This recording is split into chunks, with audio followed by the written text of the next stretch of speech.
For as long as the conspiracy has existed, which is basically since the Tower of Babel, that was the world's first United Nations. How many of you realize that? The Masons have been working to basically accomplish two things: the destruction of the worship of the true and living God on the one hand, and secondly, the establishment of a one-world government and a one-world religion. And if you notice, you see that even right in the Tower of Babel. If you read that chapter, Genesis 11, it talks about, they say, let us build a tower and a city.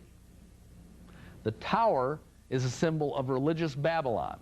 The city is a symbol of political Babylon. Then you put them together, and there's the New World Order. Now, since that time, down through the centuries, Masonry has worked either behind the scenes or even out in the open to try to destroy things for the church.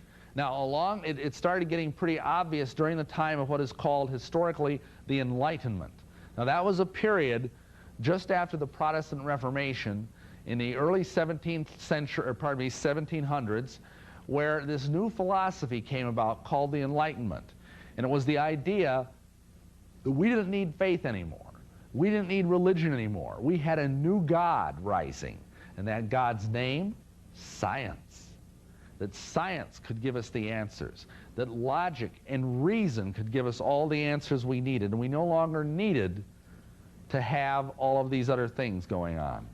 We no longer needed to have faith in this invisible God that could not be put in a test tube, so to speak, and measured. And so the Enlightenment came along, and that was followed very quickly on by the Illuminati coming on the scene. Two of the earlier members of the Enlightenment who were also Freemasons were Francis Bacon and Elias Ashmole. And what happened is Francis Bacon wrote a book called The New Atlantis. And that book was basically trying to evoke the spirit of the original continent of Atlantis. Now, some of you may know, some of you may not.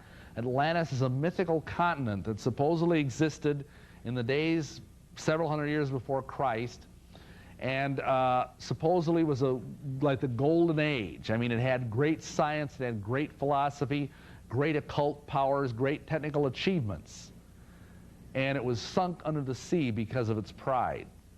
Some people believe that that is a reflection of the Noahic flood in Greek myth. There may be other explanations.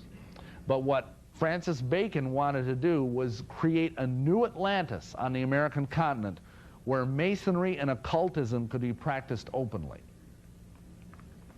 The most obvious, and what I tell people, quite frankly, is that Masonry and Christianity have been struggling in this country for 200 plus years. It's kind of like Esau and Jacob in the womb fighting. And that conflict has never fully been resolved, even to this very day. And one of the earliest manifestations of this conflict was in what I call Satan's seal of approval, the Great Seal of the United States.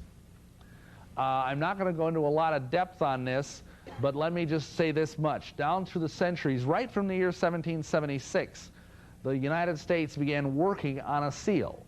And this seal was usually worked on by committees that were composed predominantly of Masons. Now, down through the years, by the time we get up to this century, the seal was more or less obscure. But then Henry Wallace, Henry Morgenthau, and FDR, all Masons, decided they wanted to place this seal on the back of the dollar bill. And of course, that's where it remains to this day. So in 1935, we had the Great Seal placed on the back of our dollar bill. Scottish Rite magazine brags about the number of Masonic attributions that are on the Great Seal's obverse. Now, by obverse, I mean the front of the seal. And you'll see there, for example, all of the numbers 13. That's a Masonic number.